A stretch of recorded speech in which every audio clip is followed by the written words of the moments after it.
Uma apelação interposta pelo município de Cachoeira Alta contra a sentença proferida nos autos de ação para exclusão de verbas indenizatórias do cálculo do teto constitucional, do abate-teto, acumulada com repetição de indébito ajuizado em desfavor em ação ajuizada por Ramiro contra o município de Cachoeira Alta. Na sentença, o juiz julgou procedente do pedido e determinou a exclusão, a não incidência do adicional de insalubridade e o texto constitucional de férias no cômputo do abate-teto remuneratório, por se tratarem de verbas indenizatórias. E condenou o município a restituir os valores referidos ao adicional de insalubridade e o terço de férias indevidamente descontados do autor. Há uma remessa necessária e um recurso do município. Já disponibilizado o relatório, passa a palavra ao ilustre advogado do apelado. Doutor Carlos, o senhor tem um prazo de 15 minutos. Se o senhor puder ser objetivo, agradecemos. Certinho. Excelentíssimo senhor presidente, eminente relator, nobres desembargadores e ilustre representante do Ministério Público. Com respeito e deferência que inicio a minha sustentação em defesa da parte apelada, que é servidor público vinculado ao Programa Saúde e Família, médico PSF, e ele tem sofrido reiteradas injustiças devido à aplicação equivocada do teto constitucional a verbas indenizatórias que lhe são devidas.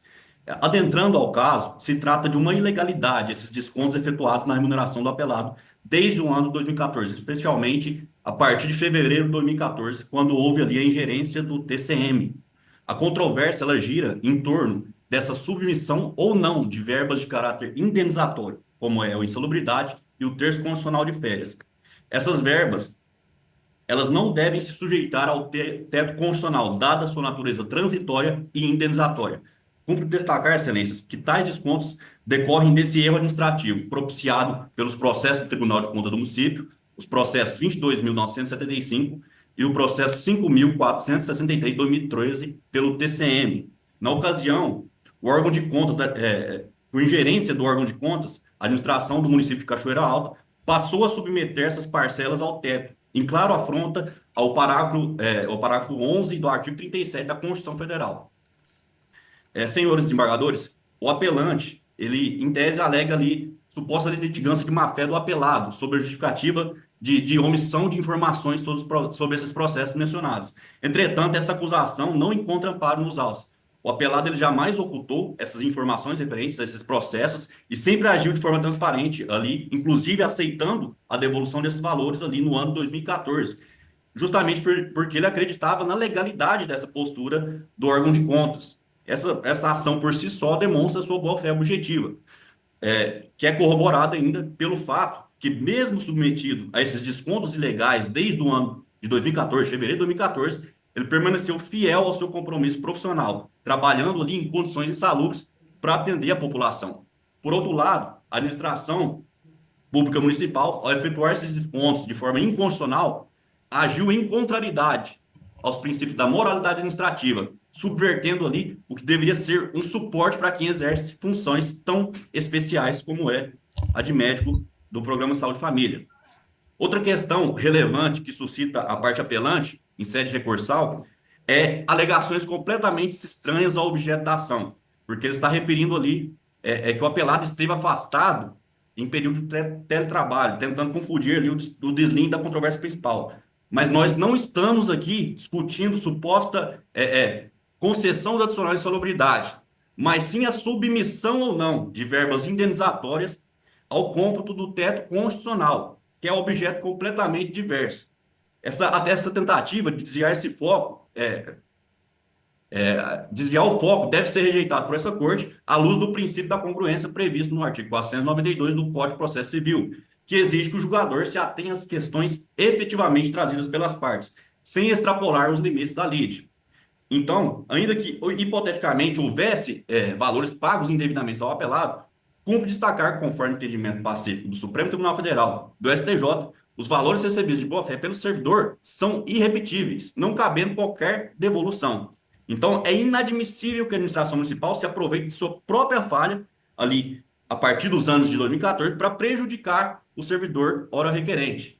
Então, excelências, a situação do apelado ilustra um erro continuado que deve ser corrigido por essa corte. Desde 2014, ele tem sofrido esses descontos ilegais que comprometem sua remuneração de forma injusta e desarrazoada. Por isso, pugno aqui pela rejeição da apelação interposta e pela manutenção da sentença vergastada.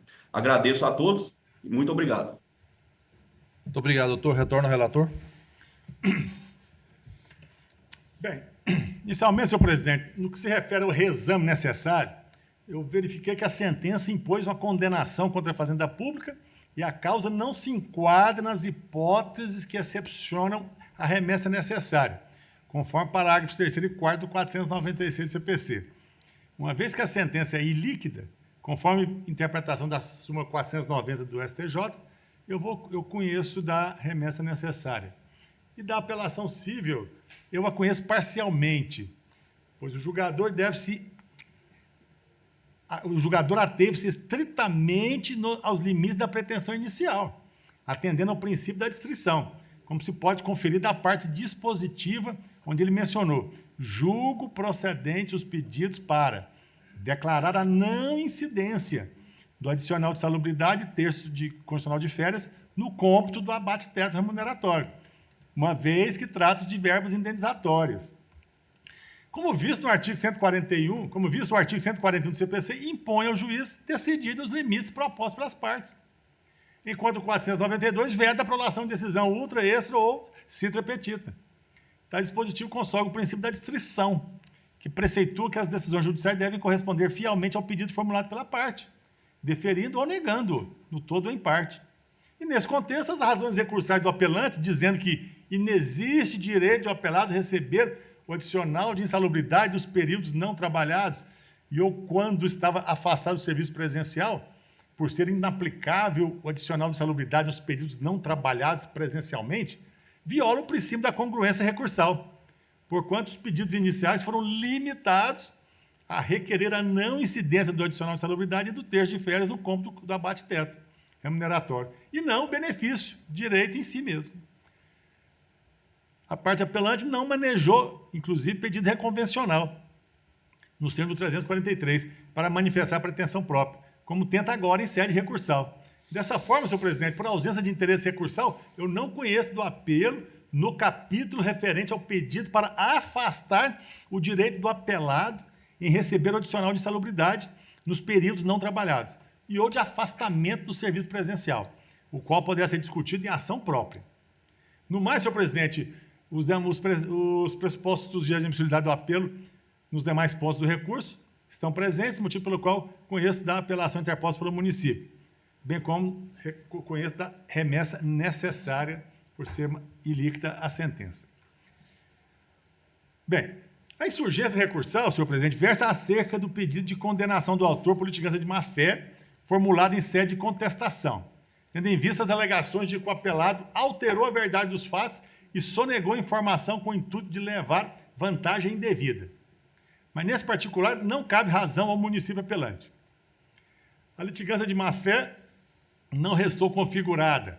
A parte autora ajuizou a apresentação com o objetivo de que fosse reconhecido seu direito à não incidência do adicional de salubridade e terço condicional de férias no cômputo do abate-teto remuneratório. Assim como elucidado, a questão de fundo é exclusivamente de direito, não havendo como prosperar que o apelado não narrou os fatos com veracidade ante a existência de processos no Tribunal de Contas do município de Goiás, sob o argumento de que não informou que os cortes do teto remuneratório municipal ocorridos em seus contra-cheques originaram-se de determinação do TCM, no qual foi notificada a possibilidade de acordo para devolução dos valores recebidos a mais que o teto remuneratório. E ele propôs acordo para devolução dos valores recebidos ilegalmente e indevidamente, concordando com os apontamentos do Tribunal de Contas dos municípios. Isso porque o controle judicial circunscreve-se aos aspectos de legalidade, tal qual havia requerido a parte autora em sua inicial, e tal como é autorizado pelo ordenamento jurídico pátrio. Então não há se falar em prática de qualquer ato que afronte a dignidade da justiça ou que inverta a verdade dos fatos, motivo pelo qual não vislumbra a existência de má-fé processual da parte autora, o que impõe o não provimento do apelo, senhor presidente. Mas agora passo a analisar a remessa necessária. E, para mim, melhor sorte não socorre ao autor apelado. A busca dele de exclusão do adicional de insalubridade e do terço de férias do cálculo do teto remuneratório não merece acolhimento. Reputo que o juiz não logrou melhor interpretação à espécie diante do que prevê a emenda constitucional 43. Faça a distinção entre as verbas indenizatórias e vantagens pessoais, doutor Carlos.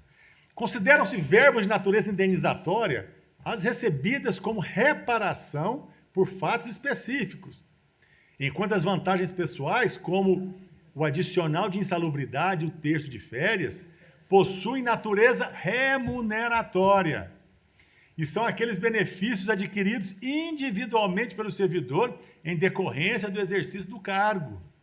No julgamento do recurso extraordinário 609-381 de Goiás, com repercussão geral, o Supremo firmou o entendimento no sentido de que a emenda constitucional 41 de 2003 tem eficácia imediata, submetendo ao teto remuneratório, inclusive, as verbas de natureza remuneratória adquiridas de acordo com o regime legal anterior. Transcrevo a emenda desse julgado da relatoria do ministro Teorias Zavascki, julgado em outubro de 2014. Abstemo de fazer a leitura.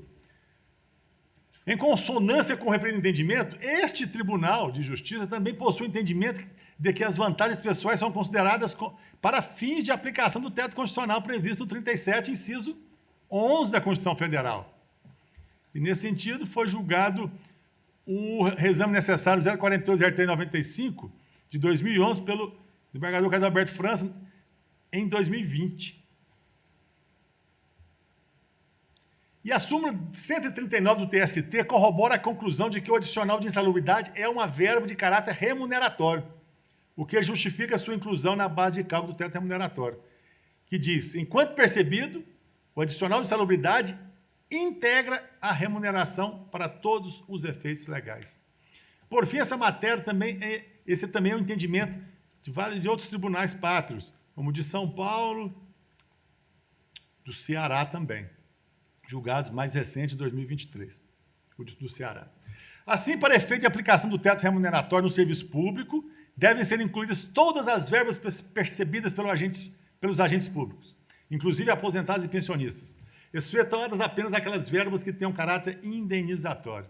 Dessa forma, revela-se escorreito o corte realizado no vencimento do autor apelado, a fim de adequar o seu valor ao teto constitucional, em que o limite legal é o subsídio do prefeito municipal. Inclui-se no cálculo do subteto as vantagens pessoais, como adicional de insalubridade e o terço de férias, o que impõe a reforma da sentença para julgar improcedentes as pretensões iniciais. Julgada improcedente a pretensão inicial, deverá ser invertida a sucumbência, agora a cargo do autor apelado. Diante do exposto, senhor presidente, eu conheço em parte da apelação civil e, nessa parte, nego-lhe provimento. De outro lado, conheço do reexame necessário e dou-lhe provimento, para reformar a sentença e julgar improcedentes os pedidos iniciais. De consequência, inverto o ônus da sucumbência e dessucumbência, atribuindo ao autor apelado, qual fixo em 10% do valor da causa. É como voto, senhor presidente. Muito obrigado, desembargador Oscar. Desembargadora Sandra. Eu acompanho sem dúvida. Desembargador Jerônimo. Mesmo voto, senhor presidente. Julgamento encerrado, remessa conhecida e provida, apelação conhecida em parte e improvida, é isso? Correto, senhor presidente. Muito obrigado, doutor. Perdão. Obrigado pela presença, doutor Carlos Ribeiro. Felicidade para o senhor. Mais, excelência. Cláudio. Chama julgamento número 6 da pauta do dia, apelação civil e remessa necessária, número 54.72.288.05 de Goiânia. Eu sou o relator. Apelante, município de Goiânia. Apelado, Daniel Antônio de Oliveira. Sustenta pelo apelado, doutor Tiago Gomes Capone. Está presente? Sim, excelência. Muito obrigado, doutor Tiago. Eu vou ao voto, eu estou mantendo a sentença. Se houver alguma divergência, nós retornamos ao senhor, ok?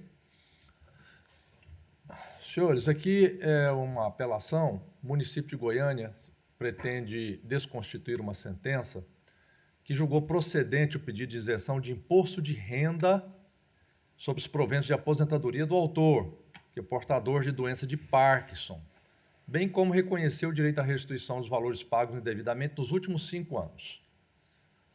Eu estou mantendo a sentença Eu estou afastando a preliminar de erro grosseiro na interposição do recurso. Ele entrou com recurso sobre a afirmação de que seria um recurso inominado.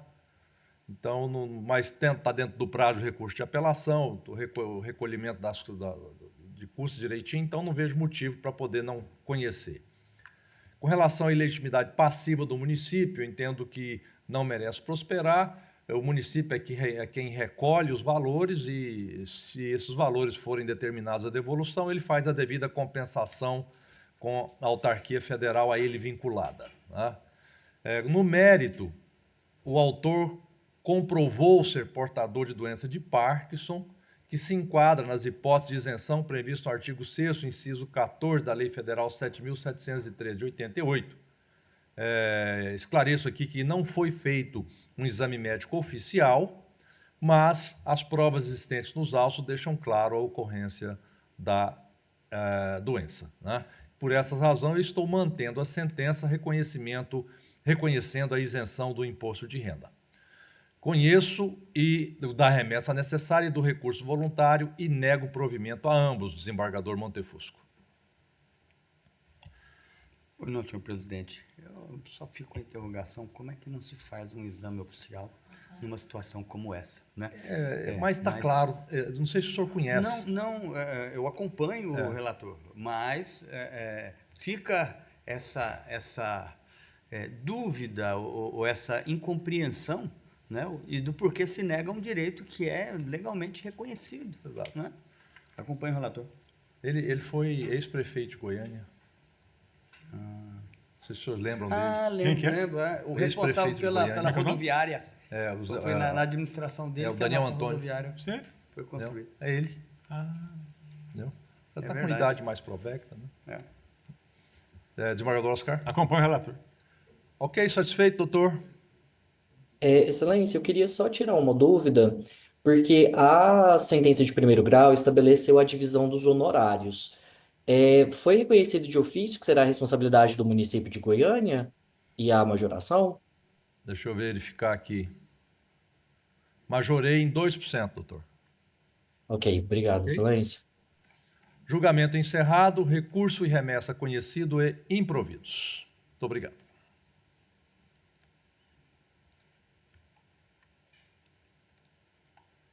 Chama julgamento número 8 da pauta do dia, apelação civil número 55319-16.22 de Goiânia, relator o desembargador Fernando Montefusco, apelante Rafael Antônio da Fonseca Martins, apelado Murilo Tiago Vaz Machado. Dupla sustentação oral pelo apelante doutora Sofia de Sata, presente. Não estamos te escutando, doutora Sofia.